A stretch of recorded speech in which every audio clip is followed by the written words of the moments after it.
صارت لك قصة مشهورة، ألقيت على إثرها قصيدة طريفة عن الفتاة الهولندية واللي سألتها عن الوصف وكان معها كلب.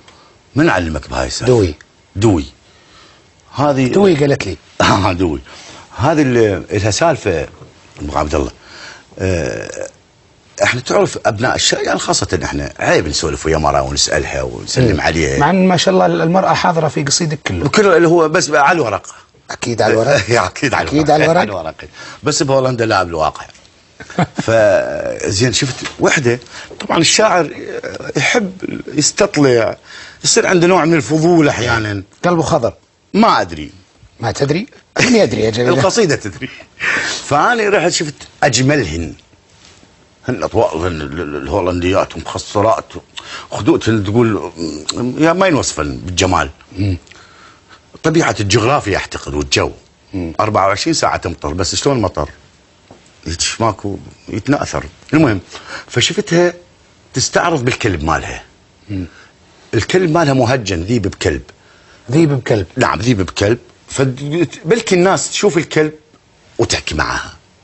انا يا كلب رحت عليها قبل دغري، رحت عليها قلت لاخواننا المصريين، قلت لها سوري مخك انت فراخ بالهولندي، تسمحي لي العفو تسمحي لي بسؤال؟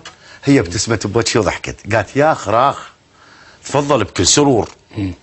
قلت لها انا غريب، استعطفها انسانيا، غريب وما عندي في بلدكم وعندي موعد، هم يحترمون الموعد.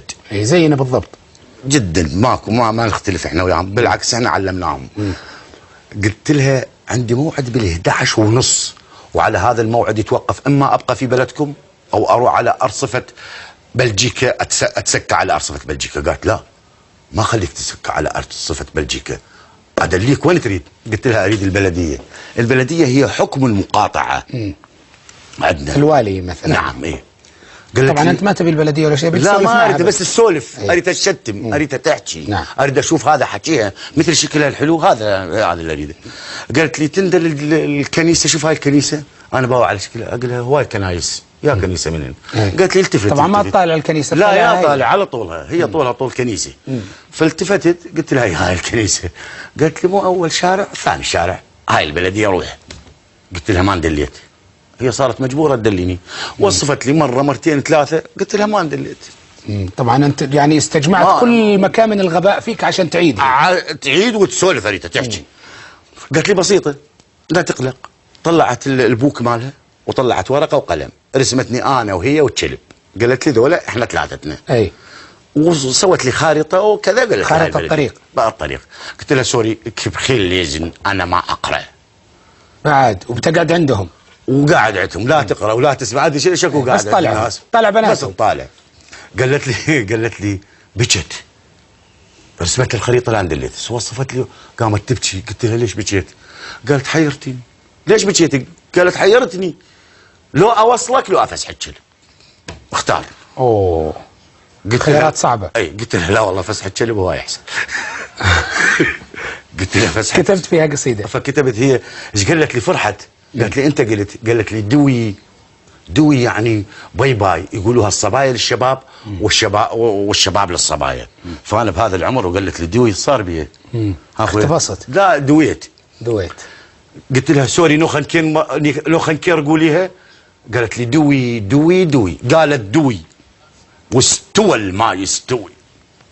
قالت دوي واستوى الما يستوي، ومن تخزرك عين كانها تقول خنجر ملتوي، والطول طول الخيزرانه، وشو كانها حيه ولو مشت تطوي طوي، والخدود تقول جوري، والنهد رمانه هالنوحان وقتك يا حوي، وانا عد روحي قوي، من شفتها تخربطت وتبريدت صرت انا والماكو سوي. كلمتها عود مثل الناس بالهولندي، اشتبليف ميشل ميشوي، من فضلك ايها الصبيه. سكتت وما جاوبتني، دق عليها التليفون الخلوي، الشرد جاوب كلبها، وانا ما شايف كلب نبحه عوي مهجن. فرغت وردت علي بالهولندي، فلي كلامت كومياي من اي بلد جاي؟ فلي كلامت كومياي او تسبراك حكيك عربوي من اي بلد جاي؟ لفظك عربي. جاوبتها بالهولندي، اكزخ اوت عراق. اكزخ اوت ايراك الين فونن نيت سامن لا اللي صاحب ولا عندي خوي.